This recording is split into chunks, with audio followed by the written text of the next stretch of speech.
Chicago Bears Now is presented by Roan. Upgrade your closet today with Roan's awesome products. The Commuter Collection provides plenty of good options.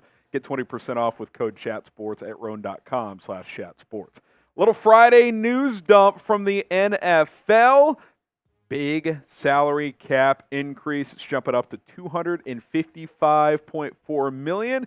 It leaves the Bears with even more money than we thought. We thought it'd be about $72 million. It's up to $80.4 million in projected cap space, and there's still a couple moves the Bears could make that would get that to more like the $85 million range. So exciting stuff. So on today's show, we're going to do 5 big-name free agent targets the Bears could go after, plus some honorable mentions now that there's even more money available in free agency. But before we get to that, help a brother out. Could you share this video on social media? All you got to do is click the share button below the video on your phone, your tablet, etc. Select X, Twitter. I think it's X now on most phones, apps, whatever you're using to watch YouTube.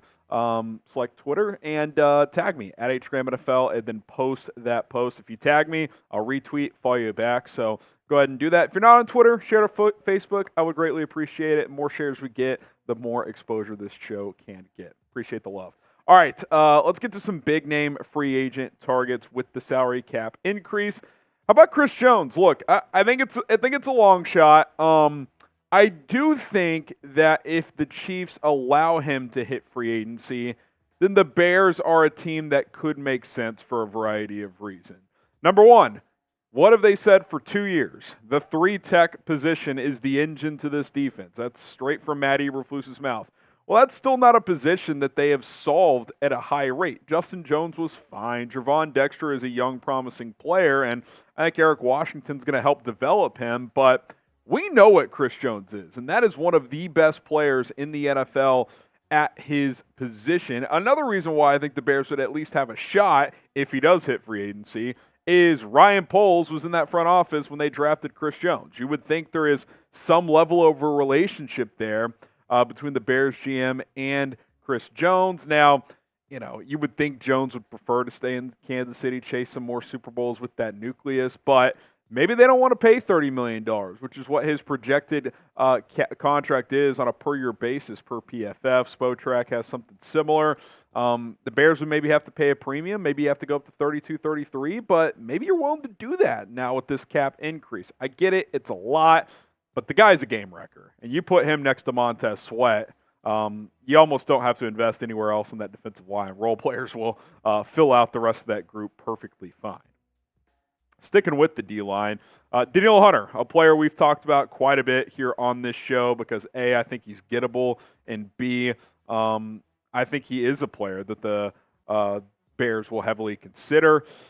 His numbers last year were great. He's been a consistent player. A couple years ago, he had a neck injury, which was a concern, but he's come back healthy and productive. And look, you got Montez Sweat. That was the first piece, but you need more, and a guy like Chris Jones, a guy like Danielle Hunter, who's projected $21, $22 million, 3-year deal, $66 million, 22 per. I mean, I'd probably do that.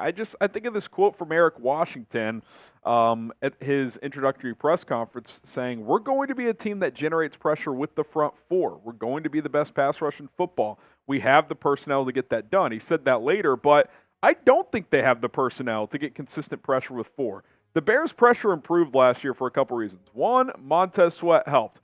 2, they blitz more. Matt Eberflus adjusted, which is good for him, but at the core of this defense, you'd rather not have to blitz as often as the Bears did in the second half of last season. So if I'm Ryan Poles, I'm swinging big on the defensive line. If it's not Chris Jones or Danielle Hunter, I'm looking elsewhere. There's other players out there, but these are 2 big-name guys, and with some extra money to spend, maybe, just maybe, you get the pockets out if you are the Chicago Bears. So pick one. Who would you rather have, Chris Jones or Danielle Hunter? And factor in that Jones is going to cost more like $30 million per year, while Hunter's maybe $22. Type CJ for Chris Jones, DH for Danielle Hunter. Let me know what you guys think. Who would you rather have? Something that should be a no-brainer is getting going with Roan. That's something you should purchase right now. Go to roan.com/chatsports. Use code ChatSports to get 20% off. Roan reinvented the male's closet, and they did so with their Commuter Collection. Their comfortable dress pants, their button-ups, their golf polos. They've added blazers as well, so you can really get spiffy with Roan. And looking good has always been easy. There's plenty of clothing companies that have you looking fresh, but are you feeling fresh? Are you feeling comfortable? Do you have that mobility if you have to travel a lot for work, or if you're on your feet for your job, or if you want to go play golf? A lot of companies, you can't go play golf in their nice clothes. Roan, you can. Stretchy fabric. The 4-way stretch fabric from Roan is fantastic. It's machine washable as well, which is another bonus perk. They've got the wrinkle-free technology too. Get going, 20% off, roan.com/chatsports. They're going to get you ready for any occasion. And again, I can't recommend enough just for the long term how valuable it is with the machine washable component. You don't have to go to the dry cleaners. You wash it in the washing machine, air dry it, boom, you're good to go. 20% off, code ChatSports, RHONE.com/ChatSports. It's Roan. Go check it out today. A link is in the comments and description.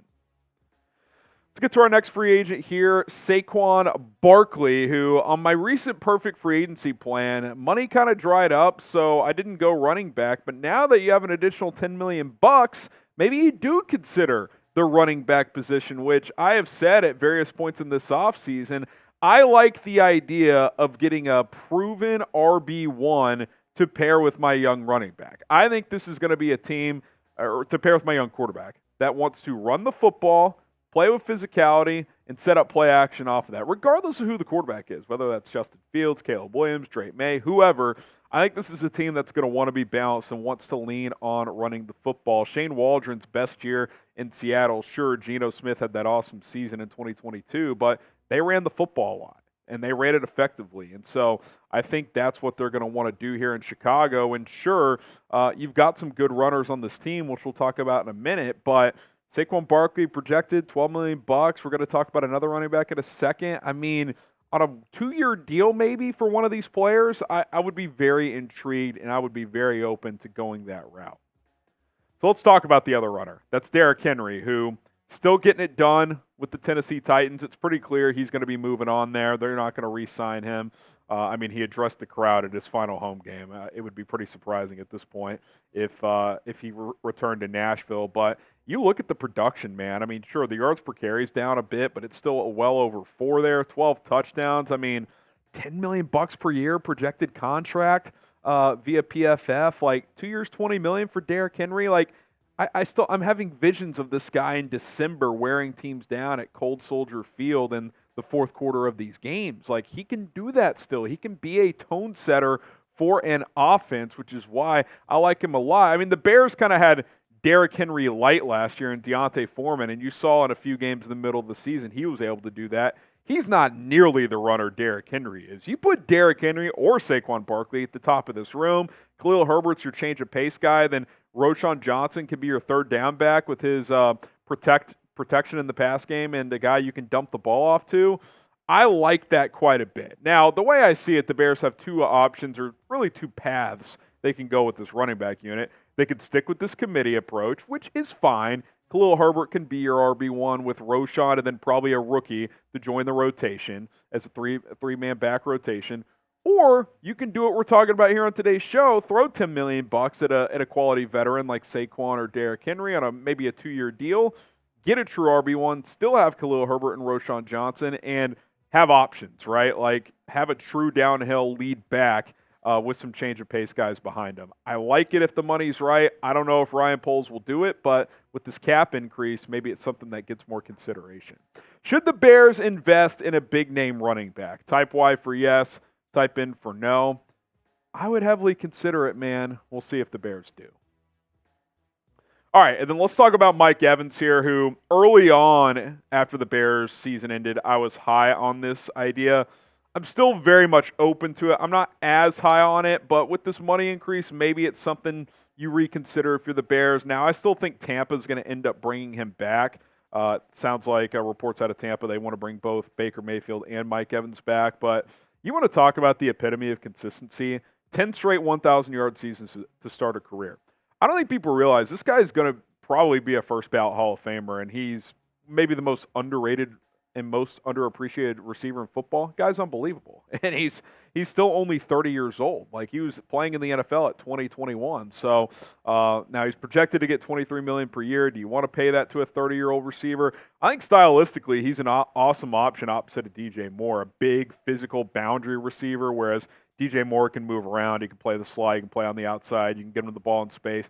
Evans just, go balls, jump balls, crossers, use that big frame to his advantage. Like, I think he's a good piece to pair with DJ Moore on this offense. The reason I didn't, I don't want to say lukewarm on it, because it's not like I thought less of the player. It's just that, well, you got this number 9 pick. You could get probably a number 2 receiver with that if a Dunze or Neighbors falls. And then maybe you sign a number 3 in free agency, like bring back Darnell Mooney or go after a Curtis Samuel. But again, with this cap increase, maybe Mike Evans does re-enter the picture a little bit here. So that'll be very interesting to see. Some other big names we're not going to talk about in deep detail. Justin Madubuike, very interested. He's in that $23 million range probably. I don't think Baltimore brings him back. I think he's going to get priced out. He could be an option at that 3-tech spot. Calvin Ridley, I think he's more of a number 2 at this point, but if the price is right, I like him as well.